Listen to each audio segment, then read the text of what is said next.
All right. Let me go ahead and see if everybody's here. Participants. All right, we got 11 participants coming on. Okay, they're flooding in right now. Great. All right, everybody. Okay, we'll give it a couple minutes for. Okay, but now we've got. So all the panelists, I mean, if you guys want to monitor along, I guess you could probably see who all the other participants are. Right now, we're up to 34. Okay, I think we can go ahead and start with, did you want to start, Rebecca, or do you want me to? Yeah, yes, I can start. Okay. Good morning, everybody. I want to welcome you all to the Chinese Real Estate Association of America first event of the year. As you can see, we do events pretty much on a monthly basis, and that is our calendar. So if you're not a member yet, you should join and you can participate in all of our events. Some are open to the public and some are just open to our members. And it's one of the most amazing associations to be involved with. I want to acknowledge, first of all, our president, Tina Sin, who you can see on your screen. She's going to be installed on March 13th, which is our big installation gala. So welcome, Tina. Our other officers should be on here too, and we'll have a picture of them here. Good morning, all, and welcome, and thank you for being here. Thank you, Steve, and thank you, Lise, taking your time and Thanks for inviting me. make available for all of us, and we're looking forward to hear what you can share with us now. Thank you. So we have a number of officers, quite a few officers. We have a board of directors, and we also could not do any of this without the help of our sponsors. So I want to thank all of our sponsors for supporting us year in and year out through good times and bad, because with our sponsors' help, we're able to put on really cool events. Without further ado, I just want to introduce Reagan. Reagan is a financial planner as well as a CPA. He's very, very brilliant. And Reagan's just been involved with everything as long as I can remember, even before I was involved. In fact, I think one of my first CREAA events was probably Stephen talking. I was downtown and there was some tax planning stuff, and I was really impressed with the caliber of the programming put on. So hopefully we can continue to live up to the. I'll try to live up to it. I'll give you my best. And you've also been very helpful with the Global Business Council, which I was involved with several years ago with the San Francisco Association of Realtors. So really appreciate your always being available to help us realtors, because God knows we need help with when it comes to taxes. So without further ado, I'm going to turn it over to Reagan. Reagan's going to run the show today. He'll introduce Steve. And if you have questions, Reagan will address that momentarily. All right. Well, thank you very much, Rebecca. And I just want to go ahead and sort of show a little something before we start. So I want to sort of give an update as to how we're going to sort of share the information today, since we don't have the chat feature and the Q&A feature turned on. Is that if everybody can either refer to the reminder emails they got from Zoom today, at the bottom is a link that's similar to what I have on the screen right now. It is a link that is called linktr.ee/CREAA. If you can't type it in, just go ahead and refer to the Zoom reminder email. Towards the bottom of that email should be the hyperlink to click. And it should take you to this page. It will have information about Steve's bio, the Q&A that we're going to do. I'll kind of give you a quick view of this Q&A that we're going to do, which is so that during the presentation, feel free to enter questions here. What we're going to do towards the end, when we have some time, is to really take all your submissions, and then we're going to present all these questions here on this Google Sheet to Steve and see how many of these he can actually handle. If we really run out of time and Steve cannot address your question, please make a little notation if you want Steve to follow up with you after the event, right? So he will reach out to you and hopefully address your questions. Okay, and let me go ahead and I'll mention this link throughout the event, and I will also attach today's slide deck as well. Okay. And here's, so I just want to please do a quick little intro of Steve. Really, Steve's been really the, I guess, a premier tax attorney here in the Bay Area. If you just look at his bio, he has all the awesome credentials of somebody in his field. He's not only was a licensed CPA in the past, he is inactive right now, but the fact that he is an attorney with multiple degrees, LLM in tax, he's a JD and MBA as well. So he's definitely just a super expert in tax and also tax resolutions. If you ever follow him or hear his ads, either on radio or TV, he's definitely somebody that you'll, if you haven't heard of him, you definitely will hear of him if you ever listen to the radio. In fact, I heard his ad on KNBR just the other day. He'll always hear the phone number repeated, which is 888 tax deal. Well, that is Steve Moskowitz. So without further ado, let me bring on Steve. If you can share your screen and we can go through your presentation. Thank you very much. Thanks so much. And just for the technical, do you see my screen now? Not yet. Go ahead and do the screen share. Hold on. I'll make sure I stop my share, but then go ahead and start your share then. Okay.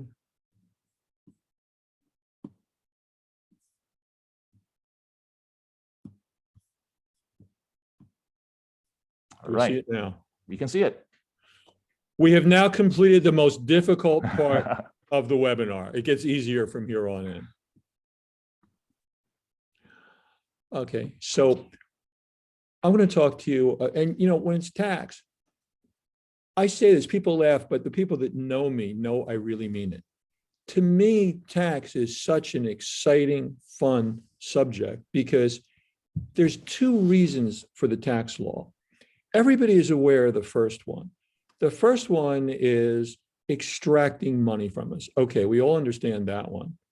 But the next one is something that's far more important with this.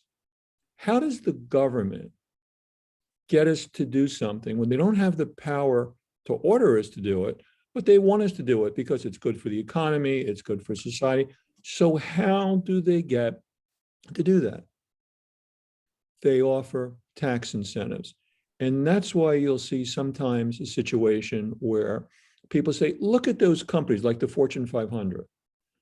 They're making billions of dollars profit with a B, but they don't pay any taxes. How can that be? This is the way. So what I want to do with this webinar is I want to make you aware of a lot of these things that exist. And I'm not going to get too technical because the whole idea is to let you know what time it is, not how to build a clock. The whole idea is make you aware of these things. And the details, if you want to know them, you can call us, we can tell you, but I want you to know what's available. That's the big deal.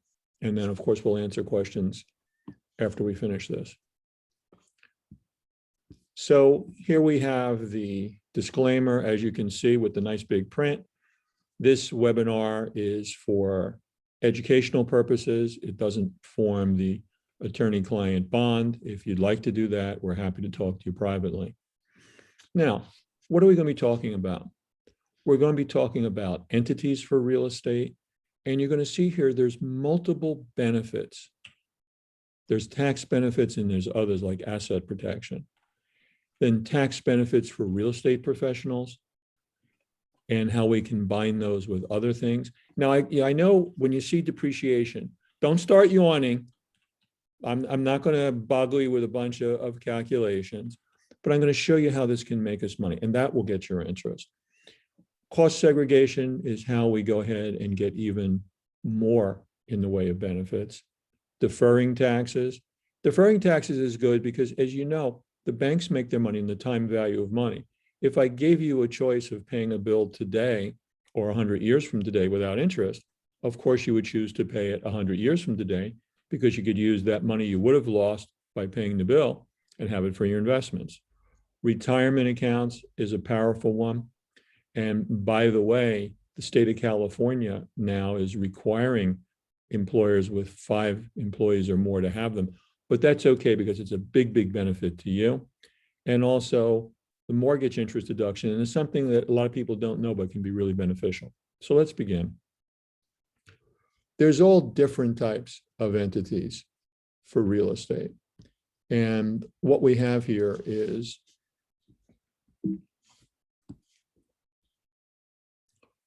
LLCs, S corporations, sole proprietorship, limited liability partnerships. But let's begin with sole proprietorship. When I take a new client and they have rental real estate, the first question that I ask him is, do you own the property in your own name or in an entity name? And a lot of people don't even realize that there's a difference. And they say, oh, well, I own it in my own name. That's a bad idea for a lot of reasons. And we're going to go into that in a minute. As far as what type of company do we have a limited liability company, LLC, S corporations, limited liability partnership? There are slight differences between them. As a general, and again, if somebody comes to us for advice, we say, well, look, here's the differences to you. But let's talk in generalities. And what happens with generalities is we say, okay, this is going to apply to most people, and we want to get the concept of it. So the first thing is, let's assume we're talking about a limited liability company. And just to get a little technicality out of the way, if we form an LLC in California, there's an $800 a year franchise fee. That's not a tax. It's a franchise fee paid for the privilege of being an entity in California. So suppose we have 10 real properties. I would say, okay, we want to have 10 entities. You say, well, wait a minute, Steve, you know, $800 for one, okay, but 800 times 10, that's $8,000. That's getting a little pricey, $8,000 a year, buddy. And they say, well, that's why we only have one LLC and 9 limited partnerships. And you say, well, the reason that we do that is the limited partnerships don't have to pay the $800 a year. So we have the 10 different entities, but we're only paying one $800 amount. Now, let's go back to the asset protection port. Unfortunately, in our world today, if you have something, there's somebody else that says, well, that's not fair. And the only way to make it fair is take it away from you. So suppose you have this situation. You have a tenant that gets rip-roaring drunk, falls down, breaks his or her back, becomes a quadriplegic, and then sues you for everything that you have. By the way, something very similar happened to the wrestler Hulk Hogan, where his son borrowed his car, had an accident with his friend inside it, and they did sue Hulk for everything that he had. These things really happen. So we said, well, okay, if, excuse me, if we're a sole proprietorship, if it's in our own name, that plaintiff can take away everything that you've worked for in a lifetime. One lawsuit can take away a lifetime of work and saving and investment. Whereas if we have an entity, the max the plaintiff can take is the net equity of that entity. And if you have property that's encumbered, they're getting very little. So the bottom line is we want to have the entity for asset protection. Now, there's a lot more to it. And we're going to get into a situation where the entity is serving as other purposes as well. And one of the things is, with the Tax Cuts and Jobs Act, we lost our ability to deduct our state tax payment on our federal return in excess of $10,000. And that really hurt, especially in the blue states, especially in the high tax states, because for some people, their biggest deduction was their state income tax. And what's happened is we lost it, everything over 10,000. So about half of the states, including California, said, well, wait a minute, you know, that makes the state taxes more expensive. What can we do to give a benefit to our clients? So again, if you're listening in some place outside of California, about half the states have enacted something like this. If you're listening in California, I'll tell you the specifics. So what happens in California is we say, okay, if we go ahead and set up a pass-through entity, we're going to see still other benefits of pass-through entities as we go through this. If I set up a pass-through entity in California, what happens is I make an election, and there's a special way to do this, not the regular way. There's a special way to do this. If I make an election to pay the taxes at the entity level instead of the personal level, because normally a flow through, everything is on the personal return, I can, in effect, get the benefit of deducting the state taxes on my federal return. This is a workaround, and this is a big deal. And again, this may be beneficial to yourself, but also I'm telling you these things because for those of you selling real estate, there's a lot of competition out there. And what I want for the people that are listening to this webinar is that you say, you know what? I have something more to offer you than the next guy. And knowing that these benefits are around is a big deal. Imagine the difference between having the benefit of deducting your state taxes again and not. Furthermore, what we have is right now, today's Friday, February 25th, we have until March 15th of 2022 to make this election and pay the taxes in the special way that I'm telling you about. And even though we're making that as late as 3/15/22, we still can deduct it on our 21 tax return. You say, wait a minute, Steve. I thought you had to have all of your checks written on or before December 31st, year one, 2021. And here we're writing it the next year. But there's certain exceptions to that. And this is one of them. And the IRS has approved that. So the bottom line is, right, I'm sure right after you finish this webinar, you want to be calling your clients and saying, hey, there's a benefit, a big benefit that you can take, but you better hurry up because you have to do it by March 15th. And we've already talked about the asset protection portion of this. And obviously, if you have any questions on this, we have a question and answer period after we finish that. Now, there's still more benefits for having things in an entity. And one of my favorite sections of the Internal Revenue Code is this one, 199A. Now, I'm going to ask a tough question for the people that are listening to this webinar. If you had a choice, and you may use your calculators to figure this out, if you had a choice of paying taxes on the usual 100% of your income or 80% of your income, which would you choose? I'll give you a minute to figure that out. And I think everybody answered, well, of course, Steve, come on. I would rather pay tax on only 80% of my income. So how can we do that? If you qualify under 199A, you say, okay, so what do I have to do? This is a webinar about real estate. So you say, hey, does real estate qualify? And then I have to give you a lawyer's answer. It depends. Well, it depends on what? If it's a real estate business, yes. If it's a real estate investment, no. You say, well, come on, what's the difference? And here we have, and there's a lot of things like this in tax. We look at the facts and circumstances of the test. So what happens with facts and circumstances is we take a look at how you're running this. And let me give you a couple of examples.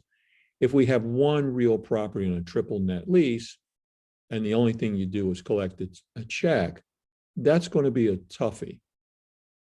But on the other hand, if you're working in the real estate, that's a different situation. And we'll see a little bit later on, there are a bunch of tests in other areas to determine if you're working in that. And we can use those same tests here. Now, I don't want to boggle you too much with the math, and you really don't need to know about this, but you just need to know it exists. in order to maximize this, there's all kinds of limitations. So suppose you had a profit of $1 million. What do we do here? Well, with the qualifications, we have to say it's not just, well, okay, I'll pay 20% of that, so I'll only pay on 800. What happens is we say, all right, it's the lesser of 20% of the profit. QBI means qualified business income, or 50% of the W-2 wages. And one of the notes I'll tell you here, if you had this in your own name, if you're not an entity, you can't pay yourself wages. So still another reason why you would want to be the entity is we say, well, okay, I formed the entity. And again, I get asset protection. That's worthwhile in and of itself.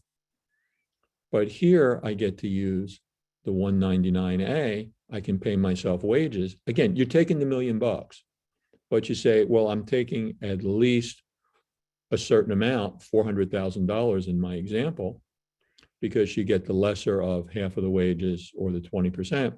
And we say, all right, I'm taking the same $1 million anyway, but it's how I characterize it for the most part. And again, I'm not going to get into minutia and little exceptions that don't apply to most people.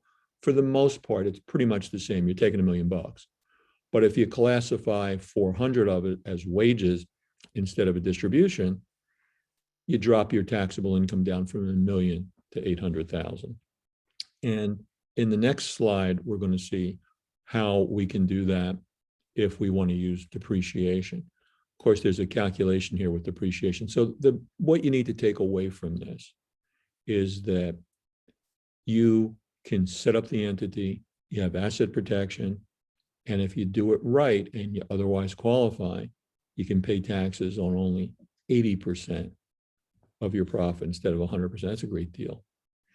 Now, we get into another area, Internal Revenue Code 469, the PAL rules, passive activity losses. And what we're trying to do here is have an exception, because let's assume that we have a loss on our real estate.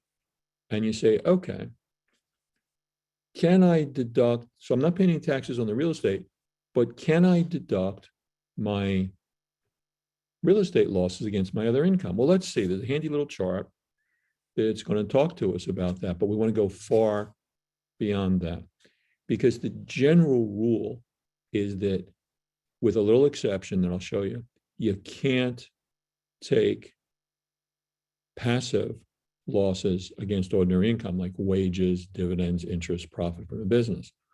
But there's a way around that. So what happens is, if you are making less than 100 grand overall, you can deduct up to 25,000. Once you go over 150, you get zero. And if you're more than 100 and less than 150, there's a proration. But we don't want that. We want to be able to deduct 100% of our losses. And this is what we want to do to become a real estate professional. And it's pretty easy to qualify. And the big deal is we get to deduct, this real estate professional is an exception to the passive activity loss rules, where we can deduct all of our losses. And this is terrific. So let's take a look at this some more. Suppose we have this situation, and I'm going to share with you the sweetest words in the English language. It brings a tear to my eye just to think about it. A positive cash flow with a tax loss. There it is, I've said it. So suppose we have this situation. Suppose Sally is a brain surgeon and she's got a building and she can be a landlord, practice medicine, whatever. And let's assume that the gross rents from the building in a year are $10 million and her cash expenses are $9 million. She's made a profit, a cash profit of $1 million. But then let's talk about depreciation. And a little bit later on in the webinar, I'm going to show you how you can greatly increase these numbers, but I'll get up to it. But we want to know the benefit. Before I tell you how to do it, we want to know the benefit. So the benefit is, let's assume that we have depreciation of $1.5 million. So what have we done? Well, the first thing we've done is Sally has $1 million profit, but through depreciation. And remember, you're not writing a check for depreciation. It's just a paper entry. But through depreciation, we don't pay any taxes on $1 million of profit. And let's assume that she is brain surgeon making $500,000 in her medical practice. She's still got $500,000 left of depreciation. Can she write that off against her medical practice or dividends or interest or wages? The answer is, under the general rule, no. And that's what, and you know, as you were told, I was a practicing CPA before I became a tax attorney.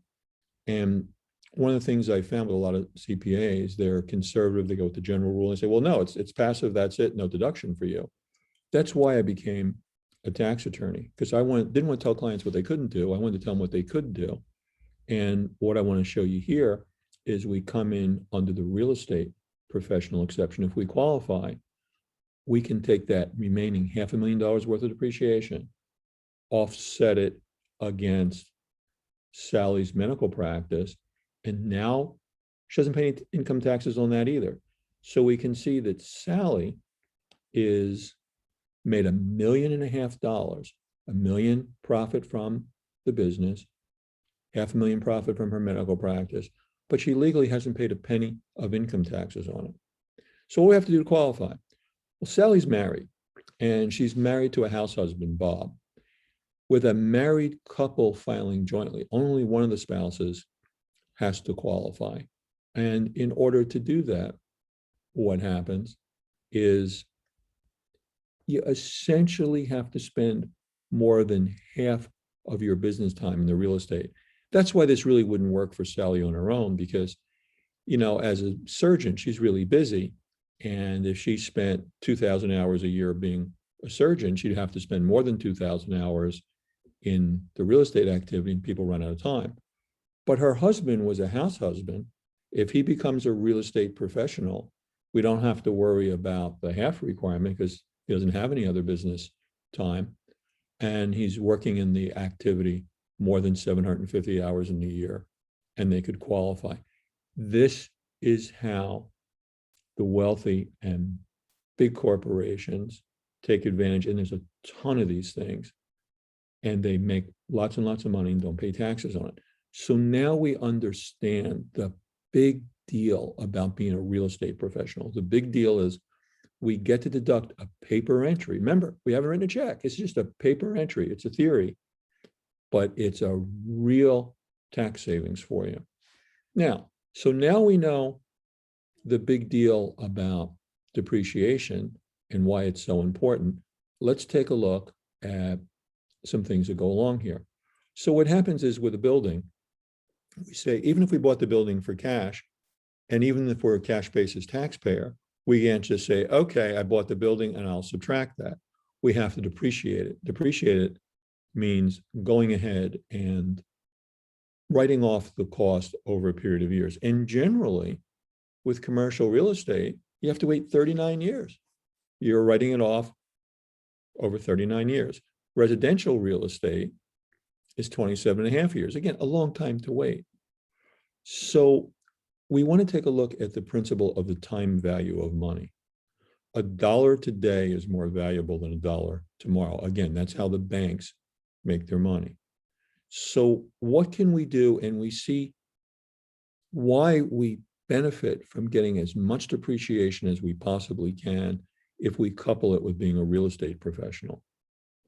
So now we're going to talk a little bit about the how, and there's something called cost segregation.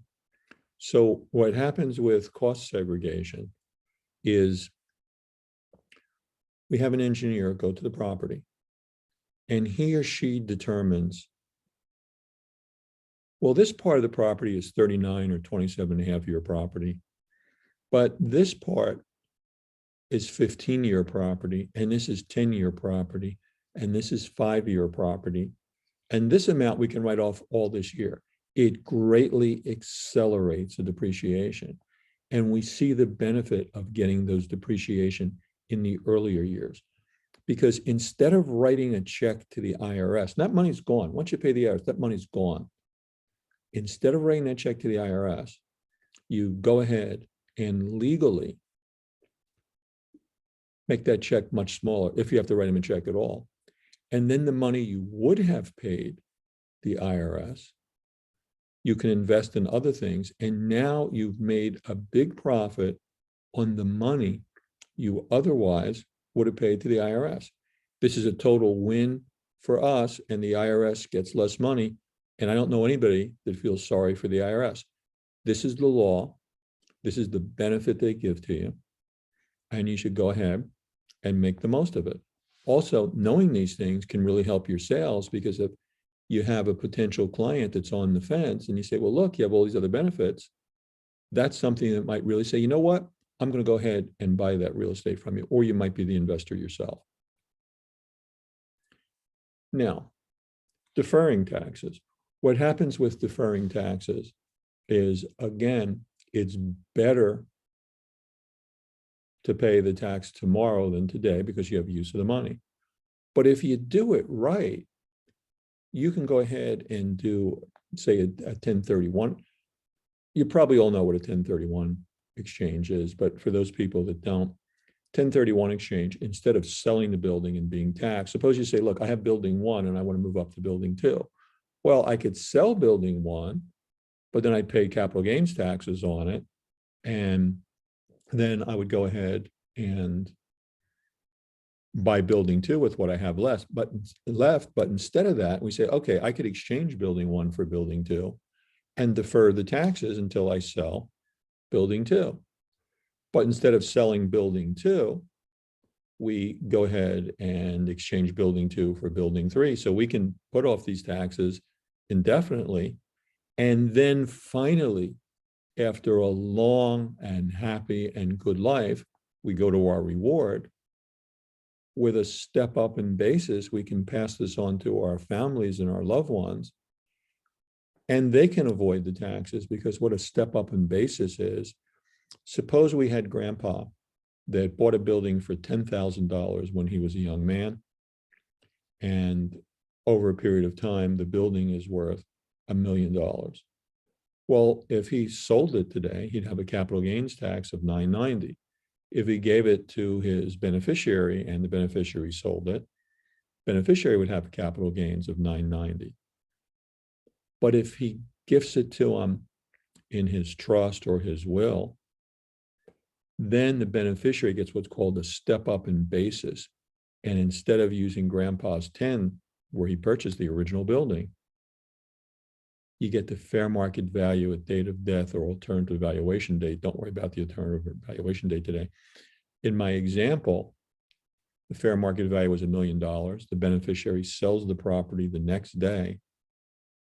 Million minus $1 million, there's zero tax on that. That's just part of the 1031 exchange. Then we have opportunity zones and Delaware statutory trust, and we combine these things. And I'll tell you what those are when we get there. So let's talk about the 1031 exchange. This is property held for productive use or investment. How long do you have to hold the property? Can I buy the property today? Usually you want to hold it for at least 2 years. But the property is all real property held anywhere in the United States. And when you talk about like kind is pretty generous, because we're talking to all real estate in the United States. So, and as you know, improved just means there's a building on it, unimproved is raw land. So, for example, we could exchange raw land in Georgia for a hotel in San Francisco. That's fine. Now, the latest fooling around with this law came in the Tax Cuts and Jobs Act, where this is restricted to real estate only. So it used to be you could do like-kind exchanges with things other than real estate too. The other than real estate was taken away, but there's kind of a backdoor way you still can. And I'm going to explain that. And I'm going to explain part now and part later on when we get into the opportunity zones. So what happens here, suppose we have this situation. We're exchanging that hotel in San Francisco, but wait a minute. The value of the hotel is not just the building itself, is it? Part of the value is what's in it, like the furniture. Well, wait a minute, furniture is not real property, that's personal property. I mean, I get taxed on that? I don't get taxed. So let's go back to accelerated depreciation. One of the things that we can do is something called bonus depreciation, where I'll get away from the technicalities, but there's an election that we can make that can get us a lot of depreciation right now up front in the initial year. By doing that, we avoid the taxes that way. And let's face it, this is all about legally avoiding the taxes. You don't really care what it's called. So to you, the fact that, oh, well, the 1031 change in law took away my ability to get the tax benefit on the furniture, but you don't really care because you still can get the tax benefit on the furniture, but you just use a different part of the law. That's the part you care about. Now, there's another thing that I want to talk to you about that gets a lot of people in trouble. And this is the 45 and 80-day periods. When you do a 1031 exchange, you have 45 days to identify the new property, which you have to watch out for, but most people are able to do that. But that 180-day period, it's even more trouble than the 45-day, because I can't begin to tell you as a practicing tax attorney how many people have come into my office waving a piece of paper at me and saying, but it was a done deal. It was a done deal. And normally when a lawyer hears, but it was a done deal, he knows something is going to go wrong. And somebody backs out, somebody changes their mind, something happens, and the property that you thought you were going to exchange didn't work out. And all of a sudden now, instead of having the 1031 exchange, you're stuck paying the taxes. We don't want that to happen. So there's a way around that. And I'm going to talk to you about one of the properties that you want to have. You always want to name a DST, Delaware Statutory Trust. And I'm going to explain to you in a minute what that is, because we never, ever want to have a deal that we lose out on because somebody didn't do what they were supposed to, or we fell over some technicality. So 1031 exchanges are good. Well, let's talk about Delaware Statutory Trust. The name is kind of misleading. It's not for property in Delaware. Essentially, what a Delaware Statutory Trust is you go to the financial institution of your choice, you get a DST, which is essentially like you're buying a mutual fund of real properties. But the important part to you is that you're no longer owning the property, you're owning shares of property. So let's get into that. And there's a number of times where DSTs are extra important. One of them is as a backstop to that 4,580-day rule, because you don't want to get stuck paying the taxes. And I've seen clients getting taken advantage of where there's just a very short time period left and somebody takes advantage of them on the price and says, look, you know, unless you do this deal with me, you're going to have all those taxes. So they're going to affect the price. And you do it because although the guy is really taking advantage of you, it's still less than the tax you'd have to pay. We don't have to have that. That's one reason. Another reason is sometimes somebody will say this to me, Steve, I'm tired of being a landlord. I don't want to fix a sink. I don't want to get a call at 3 o'clock in the morning. I can't find my keys. But I don't want to pay the taxes either. So exchanging property one for property two isn't going to do it for you. But because the IRS recognizes DSTs as 1031 property, you're not a landlord anymore. You're holding stock. Excuse me. And another advantage in this is for people that say, you know what, I want to retire and I want to sit on the beach. And my major income here is from the real property. I don't want to be the landlord, but I don't want to pay the taxes.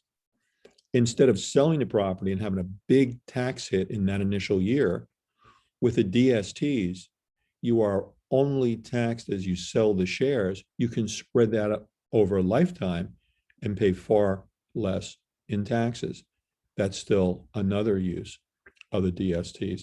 So the bottom line is they're very, very useful here. We should always have those in mind. One of the things that I always say to people, excuse me, when you do these exchanges, is always include them in as one of the properties. First of all, if you do one other property, it's a backup. Next, it's good for people that are retiring. It's also good for people that don't want to pay the tax, but don't want to be landlords anymore. And the bottom line is very, very useful. Know about DSTs. Now, opportunity zones, and we can combine these things. Opportunity zones was also set up for us in the Tax Cuts and Jobs Act, and it gives us a lot of benefits. One of them is, suppose I have capital gains from anything, even non-real estate. I have 180 days to say, hey, I want to go ahead and invest in an opportunity zone. And what happens here is I can defer the taxes until 2026. Well, again, paying the taxes in a later year is always better than paying it in a personal year. And that's a little bit of a backdoor way around the 1031 that only applies to real property. Next, I have the choice of investing all of the gain or just part of the gain in the opportunity zone. So you say, well, Steve, what is an opportunity zone? An opportunity zone, and they're all over the United States. You don't have to do them in California if you live here. They're in Puerto Rico, the territories. These are properties that the government has designated as challenged areas. And again, the social good you're doing here is you're helping out people that are in certain economically depressed areas. But a lot of times these economically depressed areas really, really change. Some people call it gentrification. But what we have is, for example, although I have zero New York accent and I've lived in San Francisco for a long time, many moons ago, I moved here from New York City. And there were areas in Brooklyn that even the police were afraid to go into. Those same areas today are not only very trendy, they're almost as expensive as living in Manhattan. Imagine if you bought into those areas and sold and had tremendous profits and didn't have to pay tax on it. So let's talk about this. One of the things with the opportunity zone is, first, we get to defer until 2026 the gains we put in there. That's nice. But when someone gives you something nice, what do you say? Now, most of you in the audience are saying thank you. The lawyers in the audience saying, more, I want more, give me more. So that's what we're going to do. With the opportunity zone, if you otherwise qualify, you can be making $1 zillion in capital gains and legally paying zero taxes on that. Again, this goes back to people make a lot of money and legally don't pay taxes on it. Why? Because the government said this is a good thing to do. They want to do this. They want to help out those areas. And you say to me, Steve, this is wonderful. It's just terrific. And I want to do good things for people. But you know, this is my hard-earned money, even though we really want to do this with OPM, other people's money. But this is my hard-earned money. And, you know, these are economically challenged areas. I don't know that I want to take the risk. The government thought of that too. You only have to put 63% of your money into the opportunity zone. You can put 37% anywhere else in the country. So suppose, for example, you said, all right, I'm going to go ahead and I'm going to invest 63% of my money in the challenged area. And I'm going to put the other 37% in Rodeo Drive in Beverly Hills. Then when you have a unit that holds it, I know, again, I don't get too technical, but you have a unit that holds it. So this unit is holding the challenge property and property in Beverly Hills. When you sell it, let's assume the property in Beverly Hills, shot through the sky. You don't pay any capital gains on that either. So with this hedge greatly reduces the risk you're taking on the challenged area, because 37% of it, over a third, is in this really fancy area where you know you're going to make Bow Kill. So the bottom line is that's just part of opportunity zones. And again, there's a lot more to this. I'm just touching just touching the surface, just so you know these things exist. And we say, okay, we make our money here. Now I'm going to talk about retirement accounts. Now with retirement accounts, state of California just passed a new law.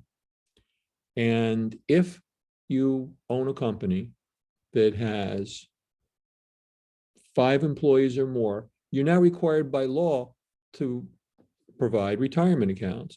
And I use the term retirement accounts and pensions interchangeably. There are some technical differences, but for our purposes today, we're just going to use them interchangeably.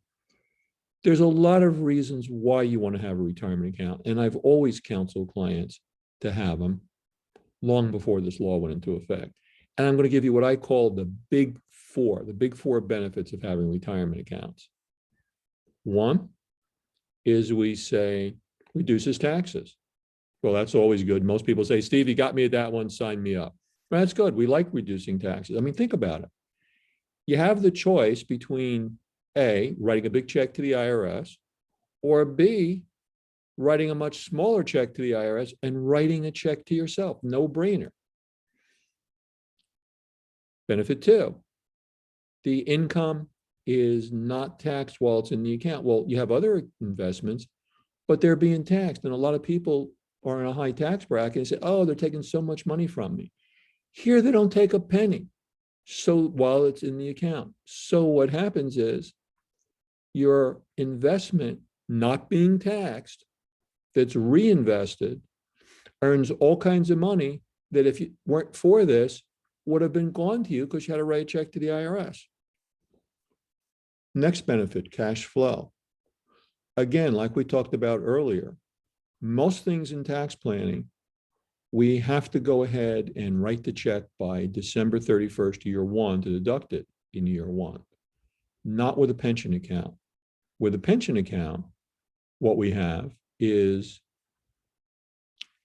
we get to go ahead and set it up and fund it with a lot of them. There's over 20 different types of pensions, with most of them up to the time of filing the return plus extension, which in English means you have about 3/4 of the way through year 2 to write the check that you're deducting from year 1. And there's all kinds of benefits here, because one of the, I don't want to say tricks, I'll say procedures, benefits, flexibility of these accounts is you can make multiple plan year contributions in one calendar year. Well, Steve, why would I want to do that? Suppose we have a year where you made boku, you have an unusually good year. You sold a bunch of properties. I want to cash out. Well, say, well, I like making the profit, but I don't like paying the taxes. If you make multiple plan year contributions in one calendar year, you get a gigantic pension deduction, which you offset against these gains. And last but not least, we have asset protection. You know, unfortunately, in our society, people love to sue. And if something happens and you get sued and the plaintiff is awarded an amount in excess of your insurance, once again, like we said earlier, one lawsuit can wipe out a lifetime of work, savings, investments, but they can't touch your pension. And although I hate to mention his name, O.J. Simpson is the poster boy for this, because O.J. has had a multi-million-dollar judgment against him for many years, and he's not lost a penny of his pension to the people that sued him. And even if everything goes wrong for you and you have to do a bankruptcy, even the bankruptcy court can't take away your pension, which decreases the benefits of suing you. So your lawyer, if you do get in a little trouble, can say to the side, look, you can sue me, but you're not going, any of you win, doesn't matter, you're not going to collect, let's make a deal. Tremendous benefits in these pension accounts. Now, the other thing that I want to talk about is the home mortgage interest deduction. So under the Tax Cuts and Jobs Act, we know that we've been limited to just deducting the interest on just $750 of the home. It used to be $1 million, and before that it used to be unlimited. Now it's $750. But here's a common situation. John and Mary are boyfriend and girlfriend. They're not married, and they buy a house together. And can they each take a deduction on $750, or is it just $150? So essentially, are we talking about, in John and Mary's case, are we talking about the interest on $750, or are we talking about the interest on $1.5 million?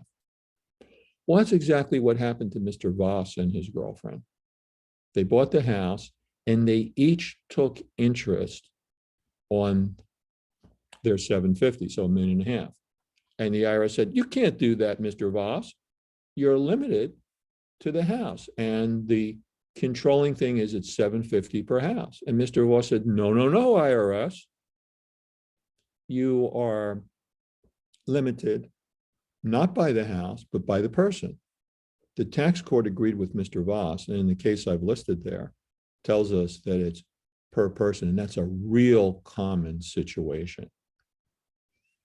And next, I want to tell you about something that is, you're just going to love this. The government loves to give away money. There is a government provision where the government will give you 39% of the cost of the real property. Let me say that again, in case anybody was looking out the window. If you find property that qualifies, you only have to pay 61% of it. The government will give you, that's give you, not loan you. You don't, nothing to pay back. The government will give you 39% of that real property, 39%. And the way you get that is, whoop, we're out of time. Oh no, it would have been so good. Oh, I would love to know, how do I get 39% from this property? Oh no, the webinar's over. What do I do? This is your lucky day. We just happen to have a webinar on this. And if you contact us, we'll send it over to you, and you can watch that in the privacy of your home and find out. It's called the New Markets Credit. You can find out how the government will give you, again, gift you 39% of that property. On that happy note, I'd like to thank you for listening to me, and now I'm happy to take questions. All right. Thank you very much, Steve. That was an awesome presentation. I just want to let everybody know what I'm going to do is I'm going to share my screen as to sort of share the link to where people can enter the Q&A. And someone does have a hand raised, and I was just okay. thinking we may have to have Steve back for another webinar on that 39% thing. You got all of us interested. So You know, that's my You have to have TV your back. background. Yeah. After 17 years on live TV, 7 with Fox and 10 NBC, you always want to leave the audience wanting more, a teaser, a cliffhanger, and that's exactly what I did. I'd be delighted if you invited me back. You did that. You did that. So great. Thank you so much. I'm sorry, Reagan, go ahead, because there are some questions there already. Yeah. and someone Now, did have- I think the things what I'll do is, hand okay, first of all, just let everybody know to go to this link to get to the Q&A submission. Now, we're going to take that first before we go to the people that raised their hand. So if you've raised your hand and you have not submitted the question through the form here, and the form would look like this Google form, we're going to take these first. So I'm going to go ahead and put up the first few questions here. I don't know if you can you see this on your screen, Steve? I don't know if you can. Reagan, I just want to say, if anyone does have Yes. a problem with that, you can text me your question. I mean, I did put my question on there, but if you can't access that for some reason, you're not on a computer, my phone number is 415-412-1977. So if you want to text your question to me, 415-412-1977, 1977, please feel free to do that. But we do have several questions there already. All So right, let's so I'll be do 'em fair in with that, order. and if you have more, let me know. Yeah, go ahead. Hi, Karen. Can real estate agents that file as S corps benefit from Senate Bill 113? Is there a reason that they shouldn't elect to pay the tax at the entity level? The minute you say, is there a possibility of any reason? I have to give you a lawyer's answer. It depends. This will benefit most people, but if you're actually a client, we would go through it with you and determine, is it beneficial for you? It's beneficial for most, but not 100%. Next question comes from Rebecca. I have an LLC. Some friends have S corps. What are advantages and disadvantages to each of these? Another lawyer answer. That depends too. We have to actually, it's not a blanket answer of this is this and this is that, but instead we'd actually talk to you and they'd say, well, in your case, you would benefit from this one. And in your case, we'd benefit from the other one. Let's see our next question. Our next question comes from Colleen. Entities, is this for investment properties only or for primary and vacation home? Okay, so all the things we were talking about was for investment properties, business properties. However, there is a very generous provision in the tax law where you can convert your primary residence or vacation home into business property and then taking advantage of this. And where this comes up is sometimes you'll have this situation. Nice couple says, you know, Steve, 50 years ago, when they were young, the husband and wife bought a nice big house. You know, they bought it for $40,000. They raised their 7 kids there. And now it's worth $4 million. The kids are all grown and gone. They'd like to move to someplace else. The house is way too big for them, but they don't want to pay that monstrous capital gain. So we know they can't do a 1031 because that's only for business property. But they could convert the property into business property and then do a 1031. Other things they can do that we didn't go over in the webinar, or for example, work out a deal with a charity. Suppose you say, well, you know, I would sell the house and I would buy stock. Well, okay, that's okay. But if you sell the house, there's a big capital gains tax. So you can work out a deal with a charity where you say, okay, I'm going to gift the stock to you. So you have a partial tax deduction for the part that's going to be a gift. And then I will take back a stream of income for the rest of my life. Now the charity sells the house, but the charity doesn't pay taxes. So what happens is now there's a larger amount of money that is going to be invested in the stock market, which if done properly would generate a larger amount of income. And they say, well, maybe I'll buy tax exempt things or maybe taxable, but they're good and I'll make money. That's a way of beating the capital gains tax. There's a lot of other things you can do with properties too that we didn't discuss. For example, suppose you have this situation. Let's assume that John and Mary are living in the house. Say, well, you know what? We don't have any kids, but we would really like to live in that house for the rest of our lives. But when the second of us passes, we'd like the house to go to the charity of their choice. Well, that's nice, but there's no tax benefit to that. So instead, they'd set up something called a CRT, Charitable Remainder Trust. And with the Charitable Remainder Trust, you get a tax deduction now. So what happens is an actuary comes in, values the property as to what you gave away and what you kept, and I'll make up a number. Suppose there was $1 million equity in the house, and the actuary says what you gave away was worth 800 and what you kept was worth 200. You now have a tax deduction for 800. And you say, well, Steve, that's great, but 200 is too big for my income. You can carry it forward. So that's something else to look. There's all kinds of things that we can do. And then a question from Liz. Yeah, I have several questions, so let me kind of get to these because they came in a little before that. Okay. So the first one is, can having your home and a family trust provide the same lawsuit protection as having the home in the name of an entity? No, because what's happened that the family trust is basically for other purposes. So the asset protection part is separate. And the next question. Question is from Gogo. She says her client is selling a rental property in an opportunity zone. I just checked the map. So that means she can be exempt most of their capital gains? So what happens is, again, remember I told you I've given you the general principles and there's details. There's a period of time that you have to hold it to have a full exemption. So you're going to have to go back, and I suggest you get a tax professional to help you with this.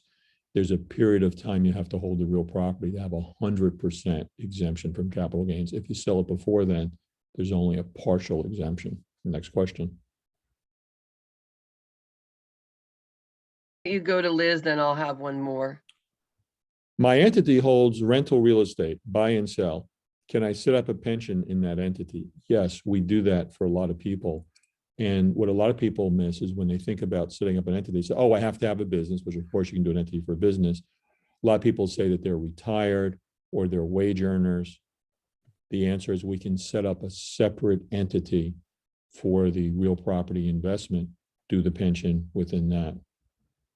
And that's a good one. We do that for all kinds of clients, saves them beaucoup. That's a really good one. Okay, Blair. this comes from Jimmy Kang.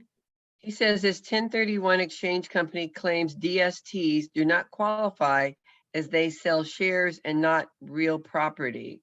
How would you respond? Can I to that? use some, are they all adults in the audience? Can I use some Yes, strong language? absolutely. Bull feathers. The IRS has specifically agreed to this.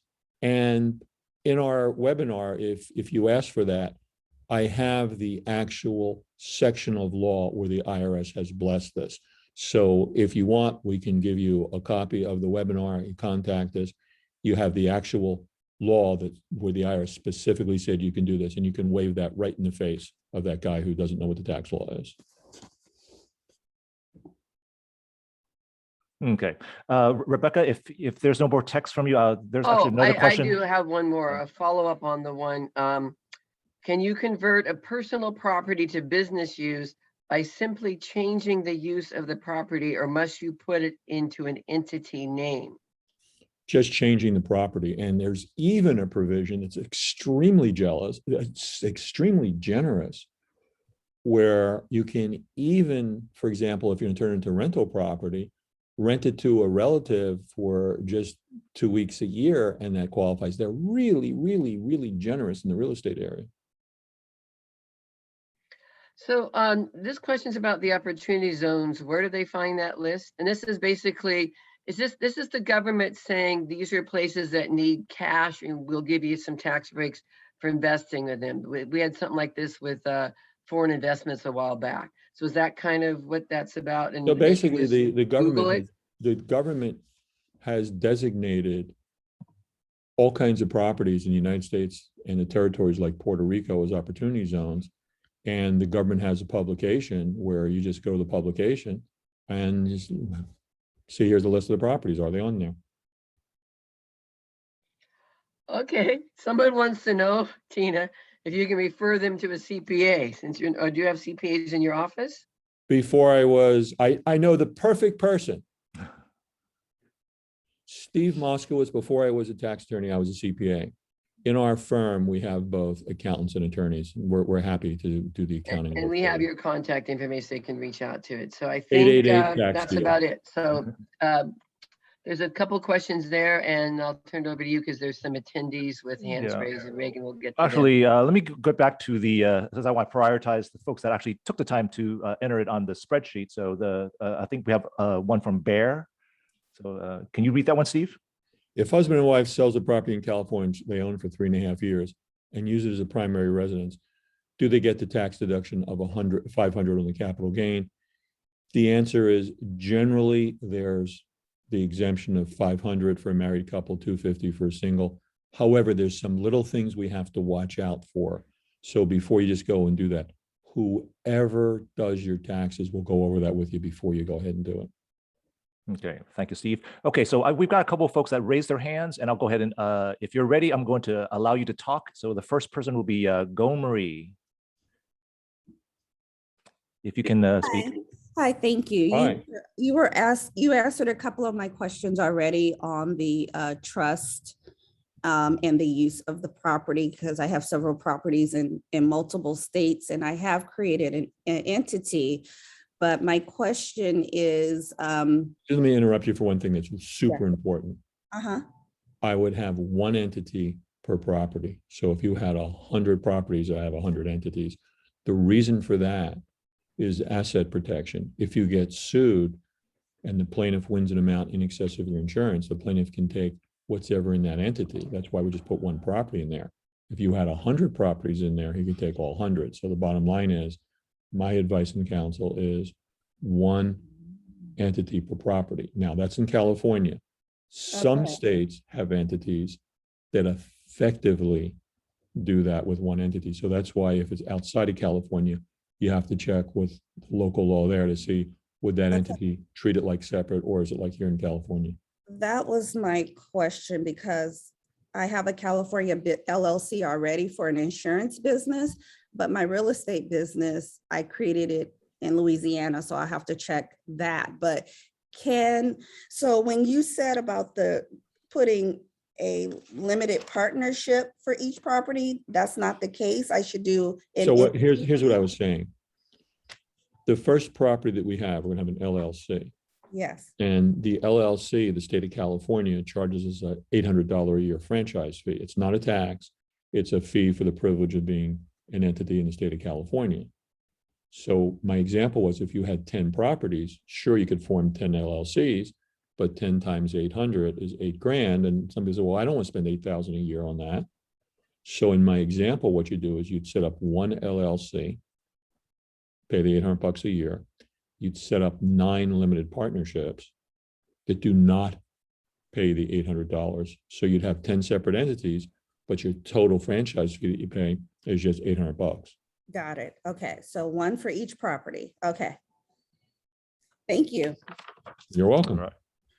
All right. Okay, next person we'll have is Lydia. I'm going to unmute you.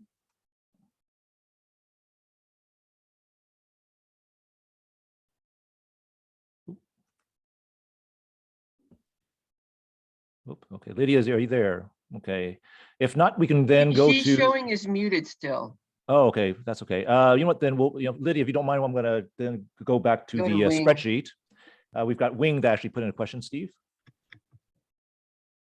If we have property insurance on an investment home, why do we need an LLC? Oh, you threw me a softball there, Wing. Thanks.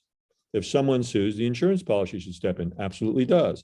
And if you add 1 or 2 million umbrella, that gives you even more backup. True again. Now, how much is the jury going to give away? And if you think this doesn't happen, read the book by the wrestler Hulk Hogan. And what happened to Hulk was Hulk's adult son said, Dad, could I borrow your car? Hulk said, yes. The son picks up his friend.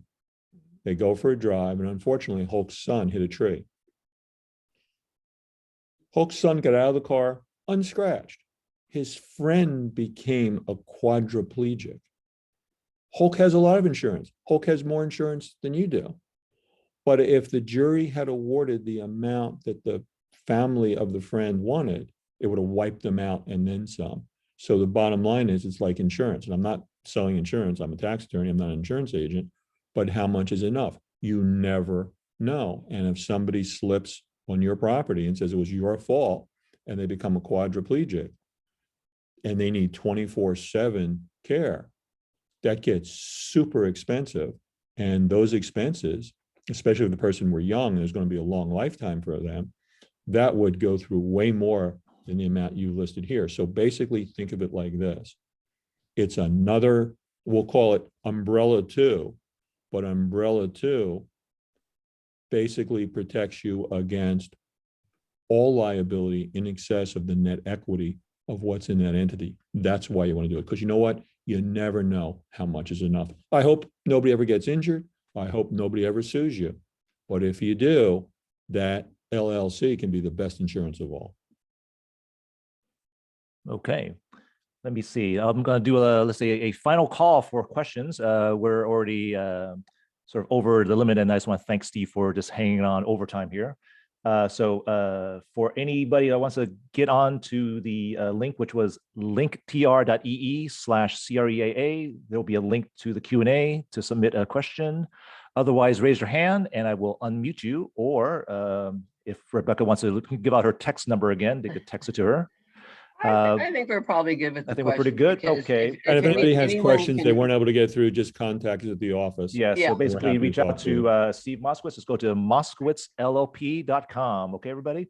So let me see. Let's go ahead and I just want to let everybody know that all slides and 4 additional handouts were put up on this link, the Linktree or linktr.ee/CREAA.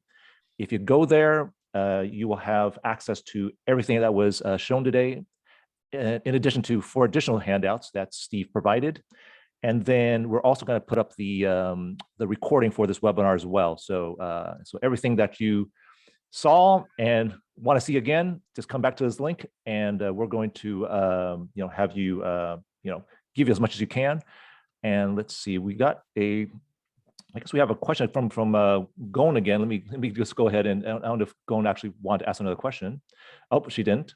All right, then. So I guess the thing is we're going to have a gala coming up, and just wanted to let everybody know. Let me go ahead and click the link from here from the link tree.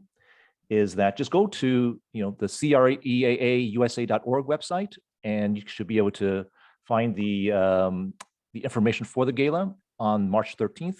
We hope to see everybody there. You know what? And also prior to that, next Thursday, March 3rd at 2 o'clock, we're doing another webinar. You'll get the information out that probably about Monday. Dan Hershkovitz, the most recent San Francisco Association of Realtors president, is going to talk about 2 things: the new CAR residential purchase agreement, as well as the changes to the SFAR contract. So whether you do business in the peninsula, the city, or anywhere else in California, all this will be really, really good information, because just like we need a tax attorney to help us with some things, we need we need to know legally how to protect our clients and to write these things correctly so we don't get sued.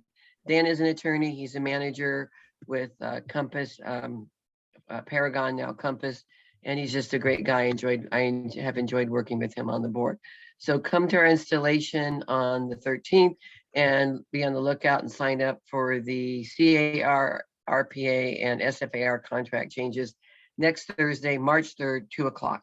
And we will have other events throughout the year. Just go to our website anytime you want. As Reagan mentioned, it's CREAAUSA.org, and all of our events are always posted on there. Okay, well, just want to thank Steve again for all of his knowledge bombs that he shared today, and definitely reach out to him for any follow-ups. He definitely is a very helpful person, and basically just go to moskowitzllp.com or call 888-TAX-DEAL. So you should be able to just Google his name and he should be everywhere. So thank you very much, everybody. Appreciate your attendance.